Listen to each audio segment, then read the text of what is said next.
Cloud में तो तुम्हें तीन चीज़ों की जरूरत पड़ती है। एक तो अपलोड प्रीसेट की, एक तो क्लाउड के नेम, तो उसके यूआरएल सबके लिए फिक्स होता है।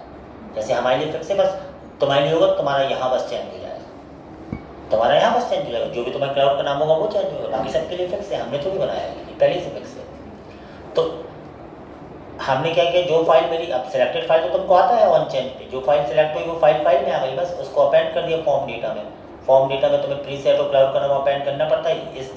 जैसे ये एक्सेस चलता है तो तुम्हारा डाटा क्लाउड में चला जाता है, मतलब इमेज चली गई क्लाउड में। इमेज क्लाउड में गई तो रिस्पॉन्स में कुछ आया होगा, response dot data dot URL में। अब देखा ना रिस्पॉन्स में जो आया हो, तो रिस्पॉन्स में जो भी आता है वो तुम्हें क्या आता है, तुम यहाँ से जब तुम यहाँ इंसर्ट करते हो, एक फाइल और इंसर्ट करता हूँ मैं, इंसर्ट में गए, इसका तुम कंसोल खोल लेना, जो रिस्पॉन्स देगा ना क्लाउड में सेव करने के बाद, तो रिस्पॉन्स में पूरा यूआरएल सब आता है, क्लाउड हमको देता है ना, सारा रिस्पॉन्स देता है यहाँ।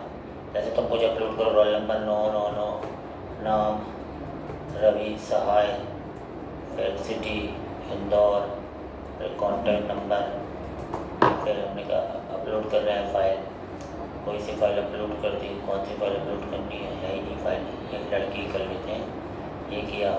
तो जैसे अभी क्लिक किया तो देखो, अगर थोड़ी देर बाद आया, ये आया और ये आया, ये रिस्पॉन्स में आया क्लाउड से, और respond dot data dot URL में ये इमेज है जो वहाँ सेव है, ये इमेज का पाथ, ये इमेज का पाथ हमें बैकएंड में सेव करना है। बात समझ में आ रही है? तो सिंपल सरल है। ये इमेज ये आई, ये इमेज थी, ये क्लाउड में जा चुकी है, और अगर तुम क्लाउड में अभी रिफ्रेश करो तो अभी ये इस इमेज के साथ वो लड़के की इमेज भी आ गई, यहाँ पर आए तो वो इमेज भी आ गई। तो इतना सा कोड है, उसमें कुछ समझने लायक ज़्यादा है नहीं, मतलब वो फिक्स है ना, उसमें हम कुछ नहीं कर सकते, वो फिक्स चीज़ है।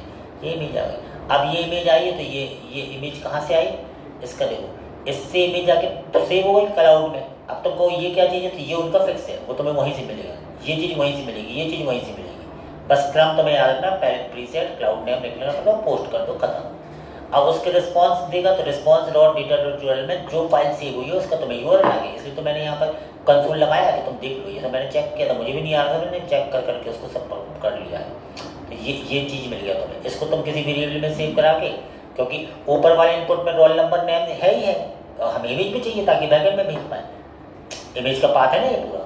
तो बैकएंड में मैंने क्या किया, मैंने कहा कि अब ये काम बैकएंड में भेजने के लिए कर रहे हैं, मतलब कहाँ, स्टूडेंट डॉट डेटा सेव में जो हमारा बैकएंड बना है वहाँ जाके सेव हो जाए।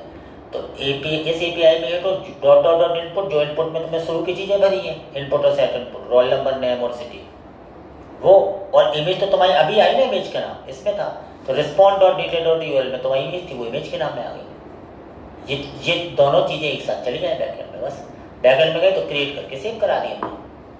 मतलब बैकएंड में तुम्हें कुछ काम नहीं करना, बैकएंड तो सिंपल है। अब आया समझ में कि नहीं आया समझ में, बोलो।